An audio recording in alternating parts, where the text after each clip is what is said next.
ଆସନ୍ତୁ ବର୍ତ୍ତମାନ ଆମେ ପ୍ରଭୁଙ୍କର ବାକ୍ୟ ମଧ୍ୟକୁ ଯିବା। ଆଜି ଆମେ ଗାଲାତୀୟ ପତ୍ରର 3 ପର୍ବର 9 ପଦରୁ ଆରମ୍ଭ କରି 18 ପଦ ପର୍ଯ୍ୟନ୍ତ ଅଧ୍ୟୟନ କରିବା ନିମନ୍ତେ ଯିବା। ଗତ ପାଠରେ ଆମେ ଦେଖିଥିଲୁ ବିଶ୍ୱାସ ଦ୍ୱାରା ଧାର୍ମିକ ଗଣିତ ହେବା ନେଇ ପ୍ରେରିତ ପାଉଲ ଅବ୍ରାହମଙ୍କ ବିଶ୍ୱାସର ଜୀବନ ମଧ୍ୟ ଦେଇ ଅତି ସ୍ପଷ୍ଟ ଭାବେ ପ୍ରକାଶ କରିଦେଇଛନ୍ତି ଯେ ଧାର୍ମିକ ବିଶ୍ୱାସ ଦ୍ୱାରା ବଞ୍ଚିବ। ମନୁଷ୍ୟ ଖ୍ରୀଷ୍ଟଙ୍କଠାରେ ବିଶ୍ୱାସ କରିବା ଦ୍ୱାରା ଧାର୍ମିକ ବୋଲି ଗଣିତ ହୁଏ। କିନ୍ତୁ ଏହି ବିଶ୍ୱାସ କାର୍ଯ୍ୟ କରିବା ନିମନ୍ତେ ବା ପ୍ରଭୁଙ୍କ ବାକ୍ୟର ବାଧ୍ୟ ହେବା ନିମନ୍ତେ ବା ପ୍ରଭୁଙ୍କର ଜୀବନଯାପନ କରିବା ନିମନ୍ତେ ଶକ୍ତି ଯୋଗାଏ। ଯେପରି ଅବ୍ରାହମ ଈଶ୍ୱରଙ୍କ ଆଦେଶକୁ ପାଳନ କରି ଇସାହାକଙ୍କୁ ବଳିଦାନ କରିବା ନିମନ୍ତେ ନେଲେ ଓ ଈଶ୍ୱରଙ୍କ ଆଦେଶ ଅନୁଯାୟୀ ତାହାଙ୍କୁ ବଳିଦାନ ରୂପେ ଉତ୍ସର୍ଗ କରିବାରୁ କ୍ଷାନ୍ତ ହେଲେ। କାରଣ ସେହି ଉଦ୍ଧାରର ବିଶ୍ୱାସ ଆମମାନଙ୍କ ଜୀବନରେ ଫଳ ଉତ୍ପନ୍ନ କରାଏ ଓ କାର୍ଯ୍ୟ ସାଧନ କରିବା ନିମନ୍ତେ ପ୍ରେରଣା ଯୋଗାଏ। ଆସନ୍ତୁ ଏହାପରେ ସେହି ବିଶ୍ୱାସ ଦ୍ୱାରା ଧାର୍ମିକ ଗଣିତ ହେବା ବିଷୟ ନେଇ ପ୍ରେରିତ ପାଉଲ ସେହି ଅବ୍ରାହମଙ୍କ ଜୀବନ ମଧ୍ୟ ଦେଇ ଆଉ କ'ଣ ଶିକ୍ଷା ଦିଅନ୍ତି ତାହା ଲକ୍ଷ୍ୟ କରିବାକୁ ଯିବା। 3 ପର୍ବର 9 ପଦରେ ଏହିପରି ଲେଖା ଅଛି, ଏଣୁ ଯେଉଁମାନେ ବିଶ୍ୱାସୀ ସେମାନେ ବିଶ୍ୱାସୀ ଅବ୍ରାହମଙ୍କ ସହିତ ଆଶୀର୍ବାଦ ପ୍ରାପ୍ତ ହୁଅନ୍ତି। ଈଶ୍ୱର ଯେଉଁପରି ଭାବେ ବିଶ୍ୱାସ ଦ୍ୱାରା ଅବ୍ରାହମକୁ ଉଦ୍ଧାର କଲେ, ସେ ସେହିପରି ଭାବେ ଆଜି ମଧ୍ୟ ପାପୀମାନଙ୍କୁ ଉଦ୍ଧାର କରନ୍ତି। ଈଶ୍ୱର ପାପୀର ବିଶ୍ୱାସକୁ ଚାହାନ୍ତି। ସେଦିନ ଯେପରି ସେ ଅବ୍ରାହମଙ୍କ ଜୀବନରେ କିଛି ସାଧନ କରିବା ପାଇଁ ତାହାଙ୍କର ବିଶ୍ୱାସକୁ ଚାହିଁଥିଲେ, ଈଶ୍ୱର ଆଜି ଆମମାନଙ୍କ ନିମନ୍ତେ ଯେଉଁ ବିଷୟ ସାଧନ କରିଅଛନ୍ତି, ଅର୍ଥାତ୍ ସେ ତାହାଙ୍କର ପ୍ରିୟ ପୁତ୍ର ପ୍ରଭୁ ଯୀଶୁଖ୍ରୀଷ୍ଟଙ୍କୁ ଏହି ଜଗତକୁ ପଠାଇ ଆମମାନଙ୍କ ନିମନ୍ତେ ଯେଉଁ ଉଦ୍ଧାର ସାଧନ କରିଅଛନ୍ତି, ତହିଁରେ ବିଶ୍ୱାସ କରିବାକୁ କହନ୍ତି। ବିଶ୍ୱାସ ହେଉଛି ପ୍ରଧାନ ବିଷୟ, ଯାହାଦ୍ୱାରା ମନୁଷ୍ୟ ଉଦ୍ଧାର ପାଇଥାଏ। ମାତ୍ର ଏହି ଉଦ୍ଧାରର ବିଶ୍ୱାସ ମନୁଷ୍ୟ ଜୀବନରେ ଉତ୍ତମ କାର୍ଯ୍ୟ ସାଧନ କରିଥାଏ ବା ସାଧନ କରିବା ନିମନ୍ତେ ବା ପବିତ୍ର ଜୀବନଯାପନ କରିବା ନିମନ୍ତେ ପ୍ରେରଣା ଓ ଶକ୍ତି ଯୋଗାଇଥାଏ। 3 ପର୍ବର 10 ପଦରେ ଲେଖା ଅଛି, କାରଣ ଯେତେ ଲୋକ ବ୍ୟବସ୍ଥାର କ୍ରିୟାକର୍ମ କରନ୍ତି ସେମାନେ ଶାପଗ୍ରସ୍ତ। ଯେଣୁ ଲେଖା ଅଛି, ଯେ କେହି ବ୍ୟବସ୍ଥା ପୁସ୍ତକରେ ଲିଖିତ ସମସ୍ତ କଥା ପାଳନ କରିବା ପାଇଁ ସେଥିରେ ନିତ୍ୟ ପ୍ରବୃତ୍ତ ନ ହୁଏ, ସେ ଶାପଗ୍ରସ୍ତ। ଦେଖନ୍ତୁ, ଏହି ବିଷୟରେ କ'ଣ କୁହାଯାଇପାରେ? ଆପଣ କ'ଣ ଦିନ ରାତି 24 ଘଣ୍ଟା ଧରି, ସପ୍ତାହର 7 ଦିନ ଧରି ଓ ବର୍ଷକର 52 ସପ୍ତାହ ଧରି ନିଜର ଚିନ୍ତାଧାରାରେ, ବାକ୍ୟରେ ଓ କର୍ମରେ ବ୍ୟବସ୍ଥାକୁ ଆକ୍ଷରିକ ଭାବେ ପାଳନ କରିପାରୁଛନ୍ତି କି? ଆପଣ ଯଦି ଜଣେ ମନୁଷ୍ୟ, ତାହେଲେ ଆପଣ କୌଣସି ସ୍ଥାନରେ ଝୁଣ୍ଟି ପଡ଼ିବେ। ଆଉ ସେହି ସମୟରେ ବ୍ୟବସ୍ଥା ଆପଣଙ୍କୁ କେବଳ ଦୋଷୀ ସାବ୍ୟସ୍ତ କରାଇବ। ଜଣେ ପ୍ରଚାରକ ଥିଲେ, ଯିଏକି ସଦାବେଳେ ଚାରିଆଡ଼େ ବୁଲି ବୁଲି ହାଲେଲୁୟା ପ୍ରଭୁଙ୍କର ପ୍ରଶଂସା ହେଉ ବୋଲି କହୁଥିଲେ। ଜଣେ ତାହାଙ୍କର ସ୍ତ୍ରୀଙ୍କୁ ପଚାରିଲେ, ସେ କ'ଣ ସବୁବେଳେ ଏହିପରି କହନ୍ତି? ସେ କହିଲେ, ନାଇଁ, ତାହାଙ୍କର ମଧ୍ୟ ଦୁଃଖର ଦିନ ସବୁ ରହିଅଛି।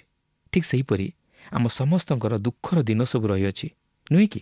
ପ୍ରିୟ ବନ୍ଧୁ, ଆପଣ ଯଦି ନିଜକୁ ବ୍ୟବସ୍ଥାର ଅଧୀନ କରିବାକୁ ଯାଉଅଛନ୍ତି ଓ ଆପଣଙ୍କର ଏକ ଉତ୍ତମ ଦିନ ରହିଅଛି, ତାହେଲେ ଆପଣ ସେଥି ନିମନ୍ତେ ପୁରସ୍କୃତ ହେବାକୁ ଯାଉନାହାନ୍ତି।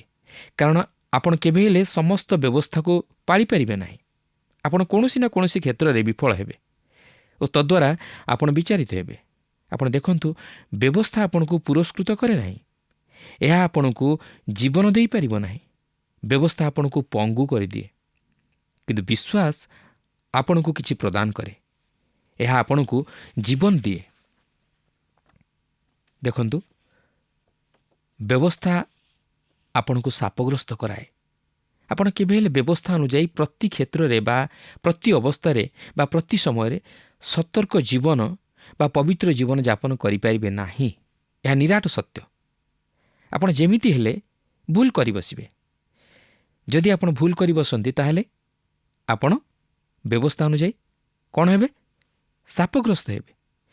ତେଣୁ ବ୍ୟବସ୍ଥା ଅନୁଯାୟୀ ଜୀବନଯାପନ କରିବା ଜଣେ ମନୁଷ୍ୟ ପକ୍ଷେ ଅତି କଷ୍ଟକର। ତେଣୁ ବ୍ୟବସ୍ଥା ଆପଣଙ୍କୁ ପୁରସ୍କୃତ କରିପାରେ ନାହିଁ, କିଏ ବା ଆପଣଙ୍କୁ ଉଦ୍ଧାର କରିପାରେ ନାହିଁ, କିଏ ବା ଆପଣଙ୍କୁ ଜୀବନ ଦେଇପାରେ ନାହିଁ। ମାତ୍ର ଏହା ଆପଣଙ୍କୁ ଦଣ୍ଡନୀୟ ତଥା ଦୋଷୀ ବୋଲି ସାବ୍ୟସ୍ତ କରାଏ। ମାତ୍ର ବିଶ୍ୱାସ ଆପଣଙ୍କୁ ଉଦ୍ଧାର କରେ। ଏହା ଆପଣଙ୍କୁ ଜୀବନ ଦିଏ। 3 ପର୍ବର 11 ପଦରେ ଲେଖା ଅଛି, ବ୍ୟବସ୍ଥା ଦ୍ୱାରା କେହି ଯେ ଈଶ୍ୱରଙ୍କ ସାକ୍ଷାତରେ ଧାର୍ମିକ ଗଣିତ ହୁଏ ନାହିଁ, ଏହା ତ ସ୍ପଷ୍ଟ। କାରଣ ଧାର୍ମିକ ବିଶ୍ୱାସ ଦ୍ୱାରା ବଞ୍ଚିବ। ଆପଣ ଦେଖନ୍ତୁ, ଏପରିକି ପୁରାତନ ନିୟମ ଶିକ୍ଷା ଦିଏ ଯେ ମନୁଷ୍ୟ ବିଶ୍ୱାସ ଦ୍ୱାରା ଉଦ୍ଧାର ପ୍ରାପ୍ତ ହୁଏ, ମାତ୍ର ବ୍ୟବସ୍ଥା ପାଳନ କରିବା ଦ୍ୱାରା ନୁହେଁ।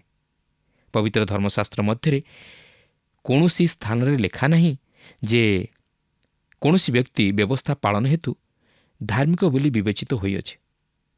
କେହି ସେପରି ନାହାନ୍ତି, କାରଣ ପବିତ୍ର ଶାସ୍ତ୍ର କହେ ସମସ୍ତେ ପାପ କରିଅଛନ୍ତି ଓ ଈଶ୍ୱରଙ୍କ ମହିମାରୁ ଉଣା ପଡ଼ିଅଛନ୍ତି।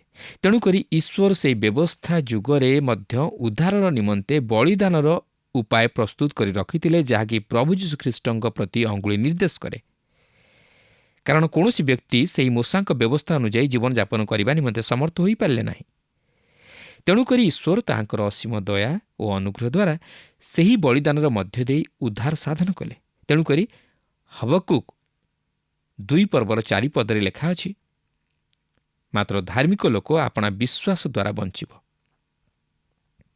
3:12 ଲେଖା ଅଛି, ଆଉ ବିଶ୍ୱାସ ବ୍ୟବସ୍ଥାର ମୂଳ ବିଷୟ ନୁହେଁ, ବ୍ୟବସ୍ଥାର ମୂଳ ବିଷୟ ଏହି ଯେ ଏହିସବୁ ପାଳନ କରେ ସେ ସେଥିରେ ବଞ୍ଚିବ। ବିଶ୍ୱାସ ଓ ବ୍ୟବସ୍ଥା ଏହି ଦୁଇଟିର ଦୁଇଟି ଭିନ୍ନ ଭିନ୍ନ ଦିଗ। ଆପଣ ବିଶ୍ୱାସ ମଧ୍ୟରେ ବ୍ୟବସ୍ଥାକୁ ପାଇପାରିବେ ନାହିଁ, କି ବ୍ୟବସ୍ଥା ମଧ୍ୟରେ ବିଶ୍ୱାସକୁ ପାଇପାରିବେ ନାହିଁ। ଆପଣ ଯଦି ବ୍ୟବସ୍ଥା ଅନୁଯାୟୀ ଜୀବନଯାପନ କରିବାକୁ ଚାହାନ୍ତି, ତାହେଲେ ଆପଣଙ୍କୁ ଆକ୍ଷରିକ ଭାବେ ସମସ୍ତ ବ୍ୟବସ୍ଥାକୁ ପାଳନ କରିବାକୁ ହେବ। ଯଦି ଆପଣ ବ୍ୟବସ୍ଥା ଅନୁଯାୟୀ ଜୀବନଯାପନ କରିବାକୁ ଚାହାନ୍ତି, ତାହେଲେ ଆପଣ ବିଶ୍ୱାସ ଦ୍ୱାରା ଉଦ୍ଧାର ପାଇପାରିବେ ନାହିଁ। ଆପଣଙ୍କୁ ବ୍ୟବସ୍ଥା ହିଁ ପାଳନ କରିବାକୁ ହେବ। କିନ୍ତୁ ମୁଁ ଆପଣଙ୍କୁ କହି ରଖେ ଯେ ଈଶ୍ୱର ଆପଣଙ୍କୁ ଚେତାଇ ଦିଅନ୍ତି, ଆପଣ କେବେ ହେଲେ ତାହା ସମ୍ପୂର୍ଣ୍ଣ ରୂପେ ପାଳନ କରିପାରିବେ ନାହିଁ। କୌଣସି ନା କୌଣସି ସ୍ଥାନରେ ଆପଣ ଝୁଣ୍ଟି ପଡ଼ିବେ। ଏଠାରେ ମୁଁ ଏକ ଛୋଟ ଦୃଷ୍ଟାନ୍ତଟି ଦେବାକୁ ଚାହେଁ। ଆପଣ ଯଦି କୌଣସି ଏକ ସ୍ଥାନକୁ ଯିବାକୁ ଚାହାନ୍ତି, ତାହେଲେ ଆପଣ ଯେକୌଣସି ଗୋଟିଏ ଗାଡ଼ିରେ ସେହି ସ୍ଥାନକୁ ଯାତ୍ରା କରିପାରିବେ।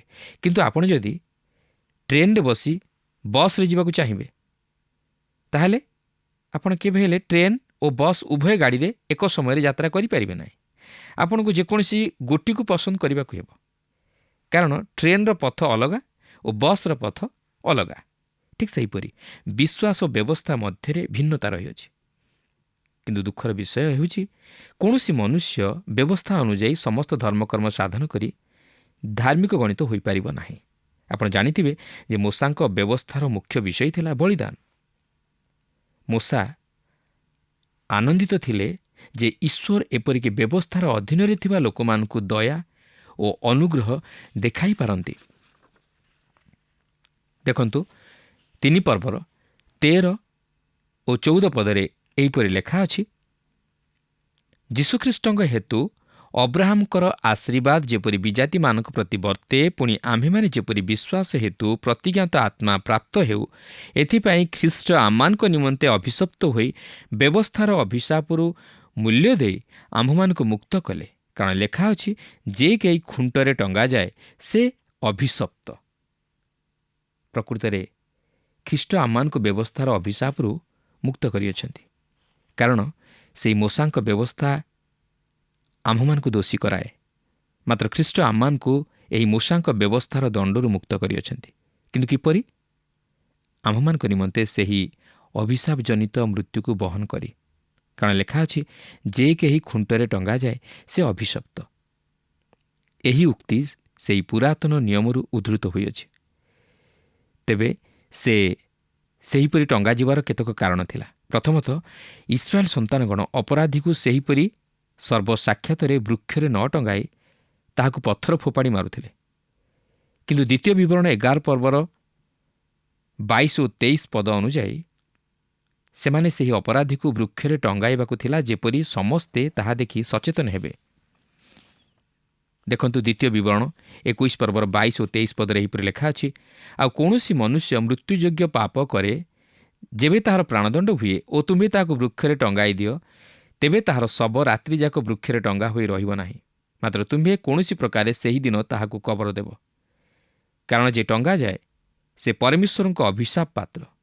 ଆଉ ସଦାପ୍ରଭୁ ତୁମ ପରମେଶ୍ୱର ଅଧିକାରାର୍ଥେ ତୁମକୁ ଯେଉଁ ଭୂମି ଦେବେ, ତୁମ୍ଭେ ତାହା ଅଶୁଚି କରିବ ନାହିଁ।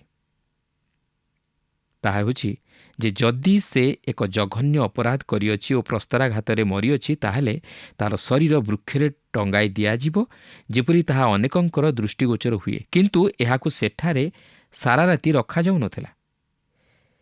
ତେବେ ସେ ଯେଉଁ କାରଣ ଦର୍ଶାନ୍ତି ତାହା ଏହି, ସେ ହେଉଛି ଈଶ୍ୱରଙ୍କ ଅଭିଶାପର ପାତ୍ର, ଯେପରି ସେହି ଦେଶ କଳୁଷିତ ନ ହୁଏ ଯାହାକୁ ତୁମ୍ଭ ଈଶ୍ୱର ଉତ୍ତରାଧିକାର ସ୍ୱରୂପେ ତୁମ୍ଭକୁ ଦେଇଅଛନ୍ତି। ଖ୍ରୀଷ୍ଟ ଆମମାନଙ୍କ ପାପ ନିମନ୍ତେ ଅଭିଶପ୍ତ ହେଲେ। ମାତ୍ର ପ୍ରଶ୍ନ ହେଉଛି, ସେ କେତେବେଳେ ଅଭିଶପ୍ତ ହେଲେ? ଯେତେବେଳେ ସେ ସେହି କ୍ରୁଶ ଉପରେ ଥିଲେ।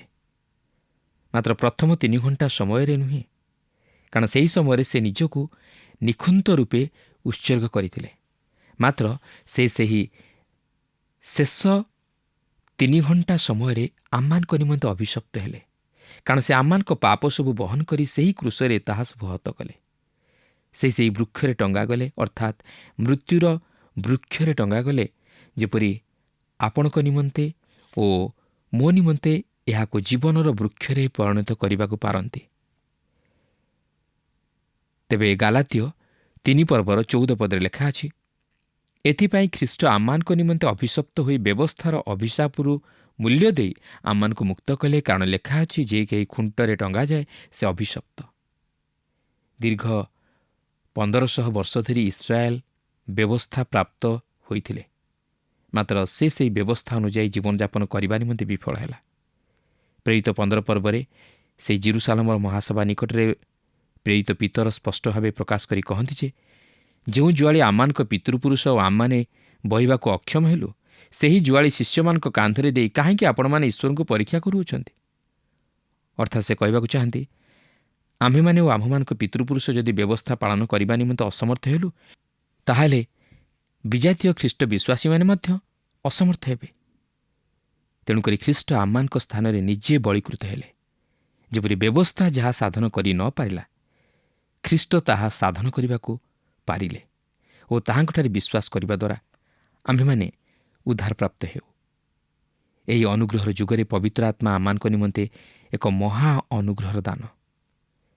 ଏହାପରେ 3 ପର୍ବର 15 ପଦରେ ଲେଖା ଅଛି, ହେ ଭାଇମାନେ, ମୁଁ ମନୁଷ୍ୟ ଭାବରେ କହୁଅଛି, ଉଇଲ୍ ମନୁଷ୍ୟ ଦ୍ୱାରା କରାଗଲେ ସୁଦ୍ଧା ଯେତେବେଳେ ତାହା ସ୍ଥିରୀକୃତ ହୁଏ, ସେତେବେଳେ କେହି ତାହା ଅନ୍ୟଥା କରିପାରେ ନାହିଁ ବା ସେଥିରେ କିଛି ଯୋଗ କରିପାରେ ନାହିଁ।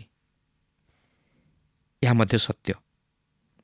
ଆପଣ ଯାହା ସଙ୍ଗେ ଯେଉଁପରି ଭାବେ ଚୁକ୍ତି କରିଥାନ୍ତି ବା ନିୟମ କରିଥାନ୍ତି, ଆପଣ ତାହାକୁ ପରିବର୍ତ୍ତନ କରିପାରିବେ ନାହିଁ। ଆପଣଙ୍କୁ ତାହା ନିଶ୍ଚିତ ଭାବେ ପାଳନ କରିବାକୁ ହେବ। ଏହା ମନୁଷ୍ୟ ଦ୍ୱାରା କରାଗଲେ ମଧ୍ୟ ତାହାକୁ ପରିବର୍ତ୍ତିତ କରାଇବା ସମ୍ଭବପର ନୁହେଁ। ତାହେଲେ ଈଶ୍ୱରଙ୍କ ପ୍ରତିଜ୍ଞା କ'ଣ କେବେ ବିଫଳ ହୋଇଯିବ? ନୁହେଁ। ଦେଖନ୍ତୁ 3 ପର୍ବର 16 ପଦରେ ଲେଖା ଅଛି, ଅବ୍ରାହମ ଓ ତାହାଙ୍କ ସନ୍ତାନ ପ୍ରତି ପ୍ରତିଜ୍ଞା ସମୂହ ଉକ୍ତ ହୋଇଥିଲା। ଅନେକଙ୍କୁ ଲକ୍ଷ୍ୟ କରି ସନ୍ତାନମାନଙ୍କୁ ବୋଲି କୁହାଯାଏ ନାହିଁ, କିନ୍ତୁ ଜଣକୁ ଅର୍ଥାତ୍ ଖ୍ରୀଷ୍ଟଙ୍କୁ ଲକ୍ଷ୍ୟ କରି ତୁମ୍ଭର ସନ୍ତାନକୁ ବୋଲି କୁହାଯାଏ। ଈଶ୍ୱର ଅବ୍ରାହମକୁ ଆହ୍ୱାନ କଲେ ଓ ସମଗ୍ର ଜଗତ ପ୍ରତି ତାହାଙ୍କୁ ଏକ ଆଶୀର୍ବାଦର କାରଣ କରାଇବେ ବୋଲି ପ୍ରତିଜ୍ଞା କଲେ। ସେ ତାହାଙ୍କୁ ପ୍ରଭୁ ଯୀଶୁଖ୍ରୀଷ୍ଟଙ୍କ ମାଧ୍ୟମରେ ସମଗ୍ର ଜଗତ ପ୍ରତି ଆଶୀର୍ବାଦର କାରଣ କରାଇଲେ, ଯେଉଁ ଖ୍ରୀଷ୍ଟ କି ସେହି ଅବ୍ରାହମଙ୍କର ସନ୍ତାନ ଥିଲେ। ଖ୍ରୀଷ୍ଟ ହେଉଛନ୍ତି ଜଣେ ଯେ କି ସମଗ୍ର ଜଗତ ନିମନ୍ତେ ପରିତ୍ରାଣ ସାଧନ କଲେ। ସେହି ସନ୍ତାନ ପ୍ରଭୁ ଯୀଶୁଖ୍ରୀଷ୍ଟଙ୍କୁ ପ୍ରକାଶ କରେ। ଏପରିକି ଯୋହନ 8 ପର୍ବର 56 ପଦରେ ପ୍ରଭୁ ଯୀଶୁଖ୍ରୀଷ୍ଟ ନିଜେ କହନ୍ତି, ତୁମମାନଙ୍କର ପିତା ଅବ୍ରାହମ ମୋହର ଦିନ ଦେଖିବା ଆଶାରେ ଉଲ୍ଲାସ କଲେ, ଆଉ ସେ ତାହା ଦେଖି ଆନନ୍ଦ କଲେ। ଏହାପରେ 3 ପର୍ବର 17 ପଦରେ ଲେଖା ଅଛି, ମୋହର ଭାବ ଏହି, ଯେଉଁ ନିୟମ ଈଶ୍ୱରଙ୍କ କର୍ତ୍ତୃକ ପୂର୍ବରୁ ସ୍ଥିରୀକୃତ ହୋଇଥିଲା, 430 ବର୍ଷ ପରେ ଦତ୍ତ ବ୍ୟବସ୍ଥା ତାହା ବ୍ୟର୍ଥ କରେ ନାହିଁ, ଯେପରି ତଦ୍ୱାରା ପ୍ରତିଜ୍ଞା ନିଷ୍ଫଳ କରାଯାଏ। ଈଶ୍ୱର ଅବ୍ରାହମଙ୍କ ସହିତ ଏକ ପ୍ରତିଜ୍ଞା ତଥା ନିୟମ କରିଥିଲେ, କିନ୍ତୁ ପରେ 430 ବର୍ଷ ପରେ ଯେତେବେଳେ ବ୍ୟବସ୍ଥା ଆସିଲା, ସେତେବେଳେ ମଧ୍ୟ ଏହା କୌଣସି ବିଷୟରେ ପରିବର୍ତ୍ତନ ଘଟାଇ ପାରିନଥିଲା, ଯେତେଦୂର ପର୍ଯ୍ୟନ୍ତ ଅବ୍ରାହମଙ୍କ ସହିତ ଈଶ୍ୱର କରିଥିବା ପ୍ରତିଜ୍ଞାକୁ ବିଚାରରେ ଅଣାଯାଏ। ପ୍ରକୃତରେ ଈଶ୍ୱରଙ୍କ ପ୍ରତିଜ୍ଞା କେବେ ହେଲେ ବିଫଳ ହୁଏ ନାହିଁ। ଈଶ୍ୱର ତାହାଙ୍କର କରିଥିବା ପ୍ରତିଜ୍ଞାକୁ କେବେ ହେଲେ ଫେରାଇ ଦିଅନ୍ତି ନାହିଁ। ସେ ଯେପରି ହେଲେ ତାହା ସଫଳ କରିଥାନ୍ତି, କାରଣ ସେ ପ୍ରତିଜ୍ଞାରେ ବିଶ୍ୱସ୍ତ ପରମେଶ୍ୱର। ଈଶ୍ୱର ଅବ୍ରାହମକୁ ପ୍ରତିଜ୍ଞା କରି କହିଥିଲେ ଯେ ମୁଁ ତୁମକୁ ଏହି ପ୍ରତିଜ୍ଞାତ କିଣାନ୍ ଦେଶ ଦେବାକୁ ଯାଉଅଛି। ମୁଁ ତୁମକୁ ଏକ ସନ୍ତାନ ଓ ଲୋକମାନଙ୍କୁ ଦେବାକୁ ଯାଉଅଛି, ଯାହାକି ଆକାଶର ତାରାଗଣ ଓ ସମୁଦ୍ରର ବାଲି ପରି ଅଗଣିତ ହେବେ। ଈଶ୍ୱର ସେହି ପ୍ରତିଜ୍ଞାକୁ ସଫଳ କରି ଅବ୍ରାହମଙ୍କଠାରୁ ଇସ୍ରାଏଲ୍ ଜାତିକୁ ଆଣିଲେ ଓ ଅନ୍ୟାନ୍ୟ ଜାତିଗୁଡ଼ିକୁ ମଧ୍ୟ ଆଣିଲେ। ମାତ୍ର ସେହି ପ୍ରତିଜ୍ଞା ଇସାହାକଙ୍କ ମଧ୍ୟ ଦେଇ ପ୍ରଦାନ କରାଯାଇଥିଲା, ଯାହାଙ୍କର ବଂଶ ପ୍ରଭୁ ଯୀଶୁଖ୍ରୀଷ୍ଟଙ୍କ ଆଡ଼କୁ କଢ଼ାଇ ନିଏ, ଯେ କି ସେହି ସନ୍ତାନ ଥିଲେ, ଯାହାକି ଆମେ ଏହି 3 ପର୍ବର 16 ପଦରେ ଲକ୍ଷ୍ୟ କରିବାକୁ ପାରୁ। ଈଶ୍ୱର ମଧ୍ୟ ଅବ୍ରାହମକୁ ପ୍ରତିଜ୍ଞା କରି କହିଥିଲେ ଯେ ସେ ତାହାଙ୍କୁ ସମସ୍ତ ଲୋକମାନଙ୍କ ପ୍ରତି ଆଶୀର୍ବାଦଜନକ କରିବେ। କିନ୍ତୁ ଏହି ଜଗତରେ ଆମମାନଙ୍କର ଆଶୀର୍ବାଦ କେବଳ ଖ୍ରୀଷ୍ଟଙ୍କଠାରେ ଅଛି। ସେହି ଖ୍ରୀଷ୍ଟ ହିଁ କେବଳ ଆମମାନଙ୍କୁ ଈଶ୍ୱରଙ୍କ ଆଶୀର୍ବାଦର ଅଧିକାରୀ କରାଇପାରିବେ। ସେହି ଖ୍ରୀଷ୍ଟଙ୍କଠାରେ ବିଶ୍ୱାସ କରିବା ଦ୍ୱାରା ଆମେ ଈଶ୍ୱରଙ୍କ ଆଶୀର୍ବାଦ ତଥା ଅନୁଗ୍ରହର ଅଧିକାରୀ ହୋଇପାରିବା। ଏହା ହିଁ ହେଉଛି ଈଶ୍ୱରଙ୍କ ପ୍ରତିଜ୍ଞା ଯେ ସେହି ଖ୍ରୀଷ୍ଟଙ୍କ ମାଧ୍ୟମରେ ଆମ୍ଭେମାନେ ପାପରୁ ଉଦ୍ଧାର ପାଇ ଅନନ୍ତ ଜୀବନର ଅଧିକାରୀ ହୋଇପାରିବା। ସେହି ଖ୍ରୀଷ୍ଟଙ୍କଠାରେ ବିଶ୍ୱାସ କରିବା ଦ୍ୱାରା ଆମମାନେ ଧାର୍ମିକ ବୋଲି ଗଣିତ ହୋଇପାରିବା। ଯେଉଁମାନେ ଖ୍ରୀଷ୍ଟଙ୍କଠାରେ ବିଶ୍ୱାସ କରିବେ ସେ ସେମାନଙ୍କୁ ଉଦ୍ଧାର କରି ତାହାଙ୍କ ସନ୍ତାନ ରୂପେ ଗ୍ରହଣ କରିବେ ଓ ସେମାନେ ସେହି ଅବ୍ରାହମଙ୍କର ସନ୍ତାନ ରୂପେ ଗଣିତ ହୋଇପାରିବେ। ଏହାପରେ 3 ପର୍ବର 18 ପଦରେ ଲେଖା ଅଛି, ଅଧିକାର ଯଦି ବ୍ୟବସ୍ଥାମୂଳକ ହୁଏ ତେବେ ତାହା ଆଉ ପ୍ରତିଜ୍ଞାମୂଳକ ନୁହେଁ, କିନ୍ତୁ ଈଶ୍ୱର ପ୍ରତିଜ୍ଞା ଦ୍ୱାରା ଅବ୍ରାହମକୁ ତାହା ଦାନ କରିଅଛନ୍ତି। ଦେଖନ୍ତୁ, ପ୍ରତିଜ୍ଞା ଯାହାକି ଖ୍ରୀଷ୍ଟଙ୍କ ବିଷୟ ନେଇ କରାଯାଇଥିଲା, ତାହା ମୂଷାଙ୍କ ବ୍ୟବସ୍ଥା ପ୍ରଦତ୍ତ ହେବା ପୂର୍ବରୁ କରାଯାଇଥିଲା। କିନ୍ତୁ ସେହି ପ୍ରତିଜ୍ଞା ଅତି ଉତ୍ତମ ଥିଲା, ଯଦିଓ ବ୍ୟବସ୍ଥା ପ୍ରଦାନ କରାଯାଇ ନଥିଲା। ମାତ୍ର ପ୍ରଶ୍ନ ଉଠେ, ତାହେଲେ ବ୍ୟବସ୍ଥା କାହିଁକି ପ୍ରଦାନ କରାଯାଇଥିଲା ଓ ଏହାର ମୂଲ୍ୟ କ'ଣ ଥିଲା? ଆପଣ ବର୍ତ୍ତମାନ ଭାବନ୍ତୁ ନାହିଁ ଯେ ପାଉଲ ବ୍ୟବସ୍ଥାକୁ ମୂଲ୍ୟହୀନ ବୋଲି ବିଚାର କରନ୍ତି। ମାତ୍ର ସେ ସେହି ବ୍ୟବସ୍ଥା ପ୍ରଦାନ କରାଯିବାର ବାସ୍ତବ ଉଦ୍ଦେଶ୍ୟ ବା ଅଭିମତକୁ ବୁଝାଇ ଦେବା ନିମନ୍ତେ ଚେଷ୍ଟା କରନ୍ତି। ସେ ବ୍ୟବସ୍ଥାର ବାସ୍ତବ ମୂଲ୍ୟକୁ ଓ ତହିଁର ଉଦ୍ଦେଶ୍ୟକୁ ଓ ସଫଳତାକୁ ଦେଖାଇ ଦେବାକୁ ଚାହାନ୍ତି। ମାତ୍ର ସେ ଦେଖାଇ ଦେବାକୁ ଚାହାନ୍ତି ଯେ ଏହି ବ୍ୟବସ୍ଥା ପ୍ରକାଶ କରାଇଦିଏ ଯେ ମନୁଷ୍ୟ ଈଶ୍ୱରଙ୍କ ବ୍ୟବସ୍ଥା ଅନୁଯାୟୀ ଜୀବନଯାପନ କରିବା ନିମନ୍ତେ ଅସମର୍ଥ। ବ୍ୟବସ୍ଥା ମୂଲ୍ୟହୀନ ନୁହେଁ ବା ତ୍ରୁଟିପୂର୍ଣ୍ଣ ନୁହେଁ, ମାତ୍ର ମନୁଷ୍ୟ ତାହା ପାଳନ କରିବା ନିମନ୍ତେ ଅସମର୍ଥ। କିମ୍ବା ବ୍ୟବସ୍ଥା ଅନୁଯାୟୀ ଜୀବନଯାପନ କରି ମନୁଷ୍ୟ ଈଶ୍ୱରଙ୍କ ନିକଟରେ ଗୃହୀତ ହେବା ଅସମ୍ଭବ। ତେବେ ପରବର୍ତ୍ତୀ କାର୍ଯ୍ୟକ୍ରମରେ ଆମେ ସେହି ବ୍ୟବସ୍ଥା ପ୍ରଦାନ କରାଯିବାର ପ୍ରକୃତ ଉଦ୍ଦେଶ୍ୟ କ'ଣ ଥିଲା ତାହା ଅଧ୍ୟୟନ କରି ଆଲୋଚନା କରିବା। କିନ୍ତୁ ଆଜି ଆମେ ଏହି ସଂକ୍ଷିପ୍ତ ଆଲୋଚନା ମଧ୍ୟରୁ ଏହି ଶିକ୍ଷା ପାଇଲୁ ଯେ ଈଶ୍ୱର ଆମମାନଙ୍କୁ ବ୍ୟବସ୍ଥା ପାଳନ ହେତୁ ଧାର୍ମିକ ବୋଲି ଗ୍ରହଣ କରନ୍ତି ନାହିଁ, ମାତ୍ର ଖ୍ରୀଷ୍ଟଙ୍କଠାରେ ବିଶ୍ୱାସ କରିବା ହେତୁ ଆମମାନଙ୍କୁ ଧାର୍ମିକ କରି ଗଣନା କରନ୍ତି ଓ ଆମମାନଙ୍କୁ ପାପରୁ ଉଦ୍ଧାର କରି ସେହି ପ୍ରତିଜ୍ଞାର ଅଧିକାରୀ କରାନ୍ତି, ସେହି ଆତ୍ମିକ ଆଶୀର୍ବାଦ ସବୁର ଅଧିକାରୀ କରାନ୍ତି। ଆମ୍ଭେମାନେ ଅବ୍ରାହମଙ୍କର ସନ୍ତାନ ରୂପେ ଗଣିତ ହେଉ। ପ୍ରିୟ ବନ୍ଧୁ, ଈଶ୍ୱର ଆଜି ମଧ୍ୟ ଆମମାନଙ୍କୁ ଖ୍ରୀଷ୍ଟଙ୍କ ମଧ୍ୟ ଦେଇ ଦେଖନ୍ତି ଓ ଉଦ୍ଧାର କରନ୍ତି। ସେହି ଖ୍ରୀଷ୍ଟଙ୍କଠାରେ ଆମ୍ଭେମାନେ ବିଶ୍ୱାସ କରିବା ଦ୍ୱାରା ଈଶ୍ୱରଙ୍କ ପ୍ରତିଜ୍ଞା ସମୂହର ଅଧିକାରୀ ହେଉ, ଆତ୍ମିକ ଆଶୀର୍ବାଦ ତଥା ଅନୁଗ୍ରହର ଅଧିକାରୀ ହେଉ। ତାହେଲେ ଆଜି ଆମମାନେ କ'ଣ ତାହା ଚାହୁଁନାହୁଁ କି? ହଁ, ଆମେ ପ୍ରତ୍ୟେକ ଈଶ୍ୱରଙ୍କ ଆଶୀର୍ବାଦ ତଥା ଅନୁଗ୍ରହର ଅଧିକାରୀ ହେବାକୁ ଚାହୁଁ। ମାତ୍ର କିପରି? ସେହି ଖ୍ରୀଷ୍ଟଙ୍କଠାରେ ବିଶ୍ୱାସ ହିଁ ଏକମାତ୍ର ଉପାୟ। ଆଜି ଏ ଜଗତରେ ଅନେକ ଲୋକ ଅଛନ୍ତି ଯେଉଁମାନେ କି ପାପରୁ ଉଦ୍ଧାର ପାଇବା ପାଇଁ ଚେଷ୍ଟା କରନ୍ତି। ସେମାନେ ବିଭିନ୍ନ ପ୍ରକାର ଉପାୟ ମଧ୍ୟ ଅବଲମ୍ବନ କରନ୍ତି। ସେମାନେ ଅନେକ ପ୍ରକାର ମାନତ ମନାସନ୍ତି, ନିଜର ଶରୀରକୁ କଷ୍ଟ ଦିଅନ୍ତି ଆଉ ଭାବନ୍ତି ତଦ୍ୱାରା ସେମାନେ ପାପରୁ ଉଦ୍ଧାରପ୍ରାପ୍ତ ହେବେ, ଈଶ୍ୱରଙ୍କର ସନ୍ତୋଷଭାଜନ ହୋଇପାରିବେ। କିନ୍ତୁ ତାହା ଭୁଲ ଧାରଣା। ପ୍ରଭୁ କୁହନ୍ତି ନାହିଁ ଯେ ଆମମାନେ ଆମମାନଙ୍କର ଶରୀରକୁ କ୍ଷତବିକ୍ଷତ କରିବା, ଆମମାନଙ୍କ ଶରୀରକୁ କଷ୍ଟ ଦେବା, ଯନ୍ତ୍ରଣା ଦେବା। କାହିଁକି ନା ସେହି ପ୍ରଭୁ ଯୀଶୁଖ୍ରୀଷ୍ଟ ଆମମାନଙ୍କ ନିମନ୍ତେ ସମସ୍ତ ଯନ୍ତ୍ରଣା ବହନ କରିଅଛନ୍ତି। ସେ ଆମମାନଙ୍କର ପାପର ଦଣ୍ଡ ବହନ କରିଅଛନ୍ତି। ତାଙ୍କର ଶରୀରକୁ ସେ କ୍ଷତବିକ୍ଷତ କରିଅଛନ୍ତି ଆମମାନଙ୍କର ପାପ ନିମନ୍ତେ, ଯେପରି ଆମମାନେ ଉଦ୍ଧାରପ୍ରାପ୍ତ ହେଉ। କିନ୍ତୁ ସେ ଚାହାନ୍ତି ଗୋଟିଏ ବିଷୟ, କେବଳ ଆମମାନଙ୍କର ବିଶ୍ୱାସ। ଆମମାନେ ଯଦି ବିଶ୍ୱାସ ସହିତ ପ୍ରଭୁ ଯୀଶୁଖ୍ରୀଷ୍ଟଙ୍କର ନିକଟବର୍ତ୍ତୀ ହେବା, ତାହେଲେ ଆମମାନେ ନିଶ୍ଚିତ ଭାବରେ ପାପରୁ ଉଦ୍ଧାର ପ୍ରାପ୍ତ ହେବା। ସେହି ପ୍ରଭୁ ଯୀଶୁ ଆଜି ମଧ୍ୟ ଅପେକ୍ଷା କରି ବସିଅଛନ୍ତି କେତେବେଳେ ଆମେ ତାହାଙ୍କ ନିକଟକୁ ଫେରିଆସିବା। ପ୍ରିୟ ବନ୍ଧୁ, ମୁଁ ଜାଣେ ନା ଆପଣଙ୍କର ପରିସ୍ଥିତି କ'ଣ, ମାତ୍ର ଆପଣ ଯେକୌଣସି ପାପ କରିଥାନ୍ତୁ ନା କାହିଁକି, ଯଦି ଏହି ମୁହୂର୍ତ୍ତରେ ଆପଣ ବିଶ୍ୱାସର ସହିତ ପ୍ରଭୁ ଯୀଶୁଙ୍କ ନିକଟକୁ ଆସନ୍ତି ଏବଂ ଅନୁତାପ କରି ତାହା ସ୍ୱୀକାର କରନ୍ତି, ପ୍ରଭୁ ଆପଣଙ୍କୁ ଉଦ୍ଧାର କରିବେ। ଆପଣ ତା ନିଜ ଜୀବନ ଅନୁଭବ କରିପାରିବେ। ପ୍ରଭୁ ପ୍ରତ୍ୟେକଙ୍କୁ ସେହି ଅନୁତାପର ହୃଦୟ ଦାନ କରନ୍ତୁ।